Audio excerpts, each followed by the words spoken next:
అంటే అది వాళ్ళకి కంప్లీట్ గా తెలియదు. ఇది మా రైట్, మన హక్కు అని తెలియక అది ఆమె మిస్కమ్యూనికేషన్ అనేది జరుగుతుంది. పోలీస్ స్టేషన్లో ఇప్పటికీ కొడతారు, స్టిల్ ఇప్పటికీ కూడా పోలీస్ స్టేషన్లో కొడతారు.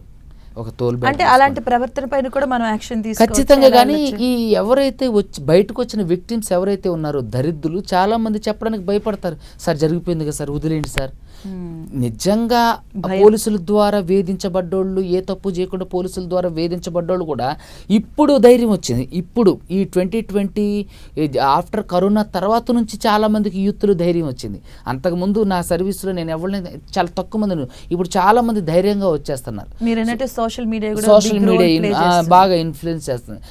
ఇప్పుడు పోలీస్ స్టేషన్ తీసుకెళ్లి ఎన్ని రోజులు ఉంచొచ్చు, దాని తర్వాత ప్రాసెస్ అసలు ఒక్క రోజు కూడా ఉంచుకోకూడదండి. అరెస్ట్ చేసిన వ్యక్తిని 24 అవర్స్ ఎఫ్ఐఆర్ అయితే 24 అవర్స్లో సంబంధిత మ్యాజిస్ట్రేట్ గారు, అంటే సంబంధిత కోర్టు ఏదైతే ఉందో ఆ జడ్జి గారికి, ఆ పోలీస్ స్టేషన్ ఏ కోర్టు పరిధిలోకి వస్తుందో ఆ కోర్టు జడ్జి గారి దగ్గరికి 24 అవర్స్లో ప్రవేశపెట్టాలి. ప్రవేశపెట్టి జడ్జి గారికి కూడా చెప్పాలి, మేడం పలానా కేసులు ఎతను తీసుకొచ్చానంటే అప్పుడు ఆవిడ రిమాండ్ కన్ఫర్మ్ చేస్తారు. రిమాండ్ కన్ఫర్మ్ చేసి జైలుకి పంపించండి అని చెప్పేసానని సంబంధిత జైలు కూడా మెన్షన్ చేస్తే అప్పుడు వీళ్ళు తీసుకెళ్లి సంబంధిత జైలు, సబ్ జైలా, జిల్లా జైలా, లేదా సెంట్రల్ జైలా అని చెప్పేసి ఆ జైల్లో వేయాలి. అప్పుడు మళ్ళీ అక్కడ నుంచి పోలీసులకి సెపరేట్ అయిపోతుంది, జైలు శాఖ సెపరేట్ అవుతుంది.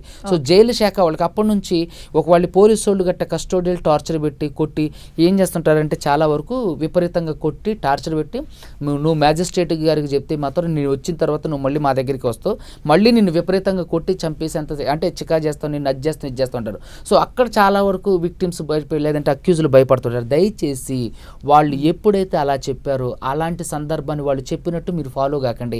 అలా మీరు ధైర్యంగా మ్యాజిస్ట్రేట్ గారికి వాళ్ళు కొట్టారు అని చెప్తే ఖచ్చితంగా ఆ పోలీసుల మీద యాక్షన్ తీసుకుంటూ ఉంటుంది.